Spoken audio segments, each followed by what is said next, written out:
Assalamualaikum warahmatullahi wabarakatuh. Izin memperkenalkan diri, nama saya Devina Navalia Putri dengan NPM 21130240668 dari Pendidikan Biologi Angkatan 2021 kelas B. Di sini saya akan menjelaskan profil pelajar Pancasila sebagai tugas mata kuliah telaah kurikulum SMP. Jadi kita awali terlebih dahulu dari definisinya. Sebenarnya apa sih profil pelajar Pancasila itu? Jadi pelajar Pancasila merupakan program yang didesain untuk dapat menciptakan pelajar sepanjang hayat yang memiliki kompetensi global dan berperilaku sesuai dengan nilai-nilai Pancasila, yaitu beriman dan bertakwa kepada Tuhan Yang Maha Esa, berakhlak mulia, berkebinekaan global, bergotong royong, mandiri, bernalar kritis, dan kreatif. Nah, lahirnya kesadaran akan pentingnya mewujudkan pelajar Pancasila tersebut berasal dari visi misi pendidikan Indonesia, yaitu mewujudkan Indonesia maju yang berdaulat, mandiri, kepribadian melalui terciptanya pelajar Pancasila. Sebenarnya pelajar Pancasila itu memiliki 6 kompetensi yang dirumuskan sebagai dimensi kunci. Nah, keenamnya itu saling berkaitan dengan upaya mewujudkan profil pelajar Pancasila yang utuh dan berkesinambungan. Dimensi-dimensi tersebut itu menunjukkan bahwa profil pelajar Pancasila itu tidak hanya berfokus pada kemampuan kognitif, namun juga sikap dan perilaku sesuai dengan jati diri sebagai bangsa Indonesia. Adapun dimensi yang pertama yaitu beriman dan bertakwa kepada Tuhan Yang Maha Esa serta berakhlak mulia. Jadi, dalam dimensi ini, pelajar Indonesia itu diharapkan beriman, bertakwa kepada Tuhan Yang Maha Esa dan berakhlak mulia. Itu merupakan pelajaran berakhlak dalam hubungannya dengan Tuhan Yang Maha Esa.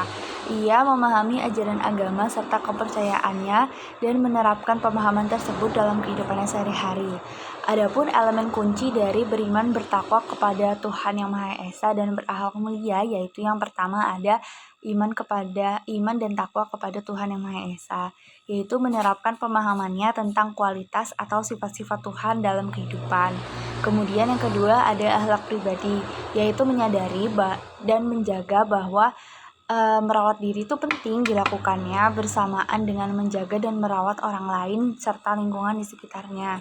Kemudian yang ketiga ada akhlak kepada manusia, yaitu mengutamakan persamaan kemanusiaan di atas perbedaan dan menghargai perbedaan pendapat yang ada di luar orang lain. Kemudian selanjutnya ada akhlak kepada alam, yaitu menyadari pentingnya merawat lingkungan sehingga tidak akan merusak ataupun menyalahgunai lingkungan agar tetap layak dihuni oleh semua makhluk hidup hingga generasi yang akan datang. Kemudian selanjutnya yang terakhir yaitu ada akhlak bernegara, yaitu memahami serta menunaikan hak dan kewajibannya sebagai warga negara yang baik dan menyadari peran pentingnya sebagai warga negara. Adapun sub-elemen pada beriman bertakwa kepada Tuhan Yang Maha Esa dan berakhlak mulia itu yaitu mengenal dan mencintai Tuhan Yang Maha Esa, pemahaman ajaran agama dan kepercayaan, serta pelaksanaan pemahaman ajaran agama dan kepercayaan. Kemudian dimensi yang kedua yaitu berkebinekaan global. Jadi pelajar Indonesia itu mempertahankan budaya, lokalitas, serta identitasnya, namun tetap berpikiran terbuka dengan interaksi budaya lain sehingga menumbuhkan rasa saling menghargai dan kemungkinan terbentuknya budaya baru yang positif dan tidak bertentangan dengan budaya luhur bangsa. Adapun elemen kunci dari berkebinekaan global yaitu yang pertama ada mengenal dan menghargai budaya. Itu kita harus mengenali, mengidentifikasi, serta mendeskripsikan berbagai macam kelompok berdasarkan perilaku, cara berkomunikasi, budaya, serta mendeskripsikan bentuk identitas kelompok, juga menganalisis berbagai anggota kelompok sosial di lingkar global. Kemudian yang kedua itu ada komunikasi dan interaksi antar budaya, yaitu pelajar Indonesia itu harus bisa berkomunikasi dengan budaya yang berbeda dengan dirinya dengan setara, serta memahami menerima keberagaman dan kekayaan perspektif. Jadi bisa membangun saling pahaman dan empati terhadap sesama. Kemudian yang selanjutnya itu ada refleksi dan tanggung jawab terhadap pengamalan kebinekaan itu memanfaatkan kesadaran dan pengalaman kebinekaannya agar terhindar dari prasangka dan stereotip budaya yang berbeda. Kemudian sub-elemen dari kebinekaan global itu yaitu mendalami budaya dan identitas budaya, mengeksplorasi dan membandingkan pengetahuan budaya, kepercayaan, serta praktiknya. Kemudian elemen yang selanjutnya yaitu bergotong royong. Nah, pelajar Indonesia itu harus memiliki kemampuan bergotong royong, yaitu kemampuan untuk melakukan kegiatan secara bersama-sama dengan sukarela, agar kegiatan yang dikerjakan itu dapat berjalan dengan lancar, mudah, serta ringan. Adapun elemen kunci dari dimensi gotong royong ini yaitu kolaborasi, yaitu bekerja sama dengan orang lain disertai perasaan senang ketika berada bersama dengan orang lain dan menunjukkan sikap positif terhadap orang lain. Kemudian yang kedua itu ada kepedulian, yaitu memperhatikan dan bertindak proaktif dengan keadaan di lingkungan fisik sosial. Kemudian selanjutnya ada berbagi, yaitu memberi dan menerima segala hal yang penting bagi kehidupan pribadi dan bersama, serta mau melakukan kehidupan bersama dengan mengedepankan penggunaan bersama sumber daya dan ruang yang ada pada masyarakat. Adapun dimensi bergotong royong itu memiliki sub-elemen yaitu kerjasama dan komunikasi untuk mencapai tujuan bersama. Kemudian yang selanjutnya adalah dimensi mandiri. Jadi pelajar Indonesia itu merupakan pelajar yang mandiri, yaitu pelajar yang bertanggung jawab atas proses serta hasil belajarnya. Adapun elemen kunci mandiri itu ada dua, yaitu yang pertama kesadaran akan diri dan situasi yang dihadapi, yaitu kita harus melakukan refleksi terhadap kondisi diri dan situasi yang dihadapi, mulai dari memahami emosi yang ada dalam diri kita, kemudian menyadari kebutuhan diri kita serta keterbatasan diri kita. Kemudian yang kedua itu adalah regulasi diri, yaitu mampu mengatur pikiran, perasaan, dan perilaku dirinya untuk mencapai tujuan belajar. Pada dimensi mandiri itu sub-elemennya ada mengenali kualitas dan minat diri serta tantangan yang dihadapi, serta mengembangkan refleksi diri. Kemudian dimensi atau elemen yang selanjutnya yaitu ada bernalar kritis. Jadi pelajar yang bernalar kritis itu mampu secara objektif memproses informasi baik kualitatif maupun kuantitatif. Kemudian membangun keterkaitan antara berbagi informasi, mengevaluasi, serta menyimpulkannya. Adapun elemen kunci dari bernalar kritis yaitu memperoleh dan memproses informasi serta gagasan, kemudian menganalisis, mengevaluasi penalaran, kemudian yang ketiga merefleksi pemikiran dan proses berpikir, kemudian terakhir ada mengambil keputusan. Nah, sub-elemen dari bernalar kritis yaitu dapat mengajukan pertanyaan dan mengidentifikasi, mengklasifikasi, serta mengolah informasi serta gagasan. Kemudian elemen yang terakhir yaitu kreatif. Jadi pelajar yang kreatif itu mampu memodifikasi dan menghasilkan sesuatu yang orisinal, bermakna, bermanfaat, serta berdampak bagi masyarakat. Nah, elemen kunci dari kreatif itu adalah menghasilkan gagasan yang orisinal, seperti ekspresi pikiran atau perasaan, sampai gagasan yang kompleks untuk mengaplikasikan ide baru sesuai dengan konteksnya dan memunculkan berbagai alternatif penyelesaian masalah. Kemudian yang elemen kunci selanjutnya yaitu menghasilkan karya dan tindakan yang masih orisinal, yaitu menghasilkan karya yang didorong oleh minat dan kesukaannya pada suatu hal dan mempertimbangkan dampaknya terhadap lingkungan sekitar. Jadi itulah ke elemen-elemen dari profil pelajar Pancasila. Kemudian selanjutnya adalah urgensi mengapa profil Pancasila dibutuhkan dalam sistem pendidikan di Indonesia. Jadi ada 7 urgensi, yaitu yang pertama, profil pelajar Pancasila sebagai penuntun pembelajaran. Bagaimana maksudnya?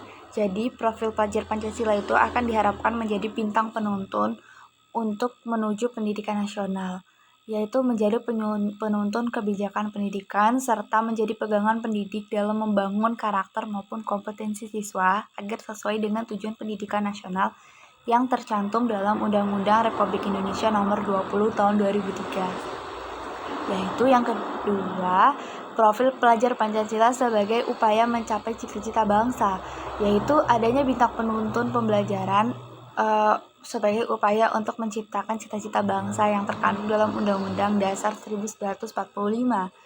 Kemudian dapat membantu meraih cita-cita murid dengan mengembangkan profil pelajar Pancasila.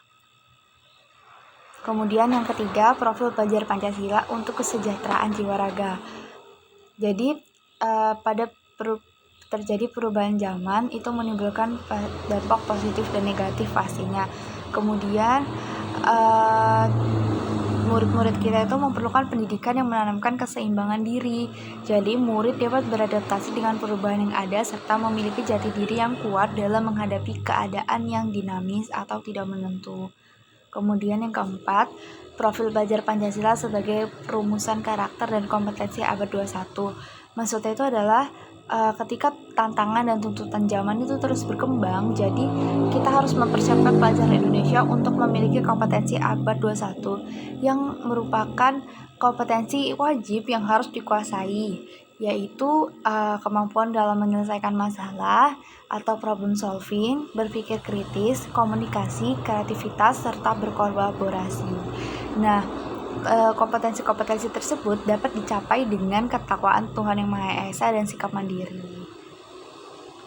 Kemudian yang kelima, profil pelajar Pancasila sebagai profil lulusan. Itu maksudnya untuk mencapai lulusan dengan profil pelajar Pancasila membutuhkan pembelajaran dengan paradigma baru, yaitu pembelajaran yang berorientasi pada penguatan kompetensi serta karakter yang sesuai dengan profil pelajar Pancasila. Jadi profil lulusan ini itu akan diharapkan terus menyatu dalam diri murid meski sudah lulus. Kemudian murid akan menjadi pelajar sepanjang hayat. Kemudian yang keenam, profil pelajar Pancasila sebagai rujukan penyusunan kebijakan. Maksudnya itu adalah profil pelajar Pancasila itu menjadi elaborasi dari tujuan pendidikan nasional itu sendiri. Jadi berperan sebagai penunjuk arah kebijakan pendidikan di Indonesia. Selain itu, profil pelajar Pancasila juga menjadi rujukan untuk perancangan standar kompetensi lulusan atau SKL. Nah, jadi kebijakan pendidikan yang dikeluarkan oleh pemerintah itu menjadi selaras dengan tujuan pendidikan nasional yang ingin dicapai. Kemudian urgensi yang terakhir yaitu yang ketujuh, yaitu profil pelajar Pancasila untuk menyiapkan warga negara sekaligus warga dunia. Jadi pelajar Indonesia itu perlu dibekali dengan sejumlah kompetensi yang penting untuk dapat berinteraksi, berkomunikasi, serta berpartisipasi dengan sejumlah kompetensi yang bisa untuk pembangunan yang berkelanjutan, seperti memelihara perdamaian, menjaga ketertiban dunia, seperti yang diamanatkan pada Undang-Undang Dasar Negara Republik Indonesia tahun 1945. Kemudian selain itu, pelajar Indonesia diharapkan juga akan tampil percaya diri sebagai identitasnya sebagai bangsa Indonesia, serta dapat mempromosikan kekayaan budaya Indonesia dengan dunia. Kemudian kita akan membahas tentang P5 atau proyek penguatan profil pelajar Pancasila. Nah, apa sih P5 ini? Jadi, P5 ini merupakan pembelajaran lintas disiplin ilmu untuk mengamati serta memikirkan solusi terhadap permasalahan yang terjadi di lingkungan sekitar. Nah, P5 ini menggunakan pendekatan pembelajaran berbasis proyek atau project-based learning yang berbeda dengan pembelajaran berbasis proyek dalam program intrakurikuler di kelas. Jadi, diharapkan P5 ini dapat memberikan kesempatan kepada peserta didik untuk belajar dalam situasi yang tidak formal, struktur belajar yang lebih fleksibel, kegiatan belajar yang lebih interaktif, dan juga terlibat langsung dalam lingkungan sosial yang sekitar untuk menguatkan berbagai kompetensi dalam profil pelajar Pancasila. Kemudian ada berbagai macam tema dalam P5 ini, yaitu contohnya yang pertama ada kearifan lokal. Jadi dapat digunakan di SD, SDLB, SMA, SMALB, atau SMK. Jadi kearifan lokal ini dapat membangun rasa ingin tahu serta kemampuan inquiry melalui eksplorasi tentang budaya dan kearifan lokal masyarakat serta daerah dan pengembangannya. Kemudian yang kedua itu ada gaya hidup berkelanjutan. dapat digunakan di SD, SMA, dan SMK. Pada tema ini kita harus memahami dampak dari aktivitas manusia, baik dari jangka pendek maupun jangka panjang terhadap keberlangsungan kehidupan di dunia maupun di lingkungan sekitarnya. Kemudian yang ketiga itu ada rekayasa dan teknologi. Jadi kita harus berkolaborasi dalam melatih daya pikir kritis, kreatif, inovatif, sekaligus kemampuan berempati untuk berrekayasa membangun produk teknologi yang memudahkan kegiatan dirinya dan juga sekitar. Kemudian yang keempat, bangunlah jiwa dan raganya, itu dapat digunakan di SD sampai SMK. Itu kita harus membangun kesadaran dan keterampilan untuk memelihara kesehatan baik fisik maupun mental untuk diri dan maupun untuk orang-orang di sekitar. Kemudian yang selanjutnya yaitu ada kewirausahaan. Nah, pada kewirausahaan itu kita mengidentifikasi potensi ekonomi di tingkat lokal serta masalah yang dihadapi dan kaitannya dengan sosial masyarakat serta kesejahteraannya. Kemudian yang selanjutnya ada suara demokrasi, yaitu kita merefleksikan makna demokrasi dan memahami implementasi demokrasi serta tantangannya dalam konteks yang berbeda, termasuk dalam organisasi, sekolah maupun dunia kerja. Kemudian selanjutnya Bhinneka Tunggal Ika, yaitu kita harus mengenal, mempromosikan budaya, perdamaian, dan anti kekerasan. Belajar membangun dialog penuh hormat dengan keberagaman serta nilai ajaran yang dianutnya. Kemudian kepada keberagaman kepekerjaan itu kita harus membangun pemahaman tentang ketenaga kerjaan, peluang kerja, serta kesiapan kerja untuk meningkatkan kapasitas yang sesuai dengan keahliannya dan mengacu pada dunia kerja terkini. Nah, kemudian selanjutnya itu ada contoh kegiatan tema profil pelajar Pancasila, yaitu contoh tema pada kearifan lokal. Itu siswa itu diberikan tugas untuk mengeksplorasi kearifan lokal yang ada pada daerah tempat tinggalnya. Kemudian siswa juga dapat membuat karya seni yang mengandung unsur kearifan lokal, misalnya lukisan tentang budaya Jawa Barat. Kemudian mengadakan festival tentang kearifan lokal seperti pementasan wayang, pemeranan dolanan, dan permainan tradisional. Kemudian yang selanjutnya contoh tema gaya hidup berkelanjutan itu kita meminta siswa untuk membawa bekal makanan sendiri dari rumah, mengajak siswa untuk memisahkan antara sampah organik dan anorganik, mengajak siswa untuk mengurangi sampah plastik. Kemudian contoh tema berrekayasa berteknologi untuk membangun NKRI, yaitu merancang teknologi kincir angin sebagai teknologi pompa air, kemudian merancang teknologi yang dapat mengurangi sampah. Kemudian contoh tema bangunlah jiwanya dan raganya, itu kita dapat mengadakan seminar tentang anti perbulian, anti kekerasan, serta meminta siswa untuk membuat poster tentang perundungan kekerasan dan mengadakan kegiatan senam bersama yang dapat diikuti oleh seluruh warga sekolah.